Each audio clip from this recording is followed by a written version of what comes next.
महाराष्ट्रातील लाडक्या बहिणींसाठी महाराष्ट्र सरकारची सर्वात मोठी घोषणा आज 4 फेब्रुवारी या 10 जिल्ह्यामध्ये येणार 8वा हप्ता 2100 रुपयांसह महाराष्ट्राच्या अर्थसंकल्पात झाली महत्वाची तरतूद। कोणकोणत्या जिल्ह्यात येणार 8वा हप्ता आणि तो 2100 रुपयांचा, त्या जिल्ह्यांच्या नावांच्या यादीसह कोणाला आता पैसे यायचे होणार बंद याचीही माहिती सरकारने जाहीर केली आहे।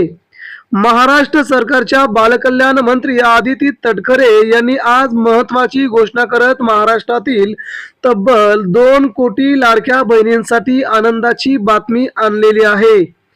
महाराष्ट्र सरकारचा अर्थसंकल्प आता लवकरच जाहीर होईल, परंतु तत्पूर्वी केंद्र सरकारचा अर्थसंकल्प जाहीर झाल्यानंतर देवेंद्र फडणवीस आणि एकनाथ शिंदे तसेच अजित पवार यांनी मोठी घोषणा केल्यानंतर मात्र आज बालकल्याण मंत्री आदिती तटकरे यांनी खूप मोठी घोषणा करत महाराष्ट्रातील लाडक्या बहिणींसाठी 8व्या हप्त्याची 10 जिल्ह्यांची यादी आणि 2100 रुपये कुणाकुणाला मिळणार आणि ते कधीपासून, आजपासून की उद्यापासून याची माहिती दिली आहे।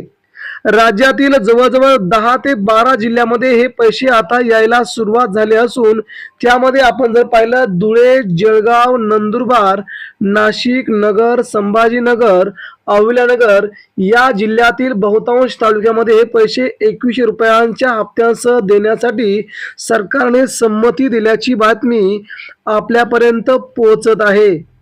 याचवेळी मराठवाड्यातील हिंगोली, परभणी, जालना, लातूर, धाराशिव या जिल्ह्याच्या बहुतांश भागामध्ये आता महिलांच्या खात्यांची फेरपडताळणी चालू असून त्याच्यामध्ये कोणत्या महिलांना पैसे येणार नाहीत याची वेगळीच यादी करण्याचे आदेश सध्या दिले गेले आहेत। यामध्ये या जिल्ह्यातील काही तालुक्यात देखील हे पैसे आता 2100 रुपयांसह महिलांच्या खात्यावरती येण्यास सुरुवात होईल असं सरकारने जाहीर केलं आहे।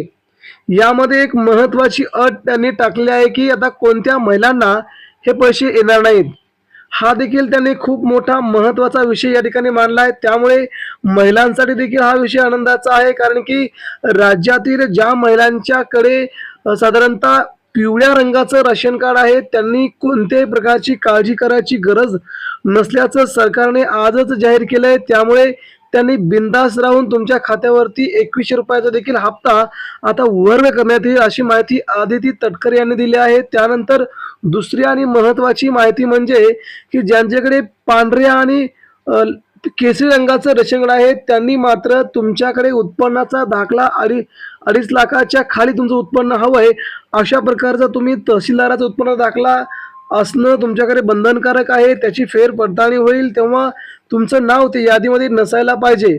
जर नाव असेल तर मात्र तुमचे पैसे बंद होतील असं देखील सरकारने सांगितलंय। त्यामुळे महाराष्ट्रातील लाडक्या बहिणींसाठी ही नक्कीच आनंदाची बातमी असेल की जवळजवळ सगळ्याच महिलांना सरसकट 2100 रुपये देण्याचा सरकार निर्णय घेत आहे। धन्यवाद।